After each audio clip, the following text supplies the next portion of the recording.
இப்போது மேட்டுப்பாளையத்தில் வனபத்ரகாளியம்மன் கோவில், அந்த கோவிலில் 4 அர்ச்சகர்கள் கைது செய்யப்பட்டிருக்காங்க. என்ன காரணம்? தட்டு காசு அவர்கள் எடுத்துக்கொண்டார்கள்னு. முதல்ல பேசிக்காக தட்டு காசு என்ன, அதோட கிளைம் யாருக்கு, அது அறநிலைத்துறைக்கா அர்ச்சகருக்கா, அதுக்கு விவாதத்துக்கு வருவோம். நீதிமன்ற தீர்ப்பு ஏற்புடையதல்ல. ஏன்னா இந்த அறநிலையத்துறை என்பது ஹிந்து அறம் அழிக்கும் துறைங்கிறத நான் பல இடத்துல பேசியிருக்கேன். பேசுனதுனாலே நீங்கள் பார்த்தீங்கன்னா எனக்கு எதிராக 26 கம்ப்ளைண்ட், 26 கேஸ் இருக்குது, எஃப்ஐஆர். இது ஏதோ ரோட்டில் போகிறவரை ராஜா அடிச்சுட்டான் அதனால் 75 செக்ஷன் போட்டிருக்கு, அந்த மாதிரிலாம் இல்லை. இந்த என் மேலே இருக்கிற அத்தனை கேஸும் அறநிலையத்துறை அதிகாரிகள் சங்கம் போட்டிருக்கிற கேஸ். அதாவது அவங்களுக்கு என்ன, இந்துக்களுக்காக கோவில்களுக்காக யாராவது குரல் கொடுத்தால் அந்த குரவலையை நரிச்சுடணும் அப்படிங்கக்கூடிய எண்ணத்தில் அவர்கள் போட்டிருக்கின்ற, அதுவும் பொய் வழக்கு தான். I am fighting the case. அதனால் திட்டமிட்ட ரீதியில் என்ன நடக்குது, அதாவது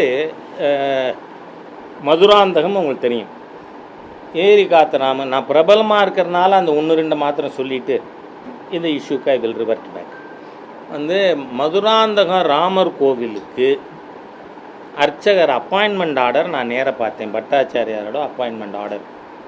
தங்களுக்கு சம்பளம் இல்லை அப்படின்னா ஆர்டரில் இருக்குது. எந்த ஒரு இஓக்கோ ஜேசிக்கோ உங்களுக்கு சம்பளம் இல்லைன்னு ஆர்டர் கொடுங்கடா.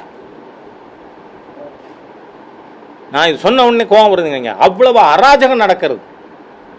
அறநிலைத்துறை போல ஹிந்து மதத்தை அழிக்கிறதுக்கான ஒரு துறை இல்லை. சரி, நீங்கள் அப்போ கொடுத்தீங்கன்னா என்ன அர்த்தம்? What does it mean?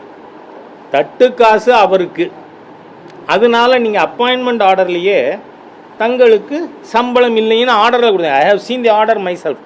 நான் என்றைக்குமே நான் நேரடியாக பார்க்காத விஷயம் பேசுறது கிடையாது. அதை பார்த்தா சில பேருக்கு எரிச்சல் வர்ற காரணம் ட்ரூத் இஸ் ஆல்வேஸ் பிட்டர். அதனால் சரி, சென்னை பூந்தமல்லியில் வரதராஜ பெருமாள் கோயில் இருக்குது. அதை திருக்கச்சி நம்பி கோயில்னு சொல்லுவாங்க. காரணம், ராமானுஜாச்சாரியாருடைய 6 குருநாதர்களில் ஒருவர் திருக்கச்சி நம்பி, அவருக்கு ஒரு சன்னதி இருக்குது. அது வரதராஜ பெருமாள் பூவிருந்தவல்லி தாயார். அதனால தான் அந்த ஊருக்கு பேர் பூவிருந்தவல்லின்னு பேர். அதை நம்ம பூனமல்லி ஆனமல்லின்னு பேசின்னு. ஸோ அந்த ஊர் பேரே அந்த தாயார் பேரால் இருக்குது.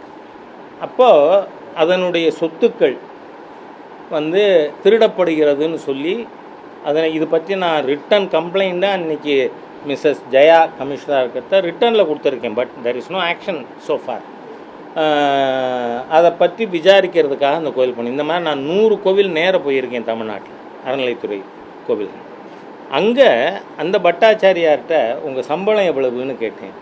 மாதத்துக்கு யாரும் ஃபெயிண்ட் ஆகிடக்கூடாது, 300 ரூபா, ஒரு நாளைக்கு 10 ரூபா. அதுலேயும் 30 மாதம், அன்றைக்கி நான் போனப்போ 30 மாதம் அவருடைய இந்த 300 ரூபாய் சம்பளம் அரியஸ். இது அறநிலைத்துறைங்கிற அறங்கட்டத்துறையின் நிர்வாகம்.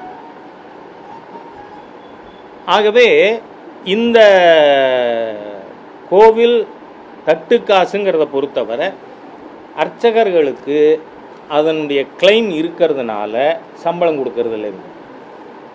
அது சில பெரிய கோயில்களில் கூடுதலாக வரும், சில கோயிலில் ஒரு நாளைக்கு 15 ரூபா 20 ரூபா கூட வராது.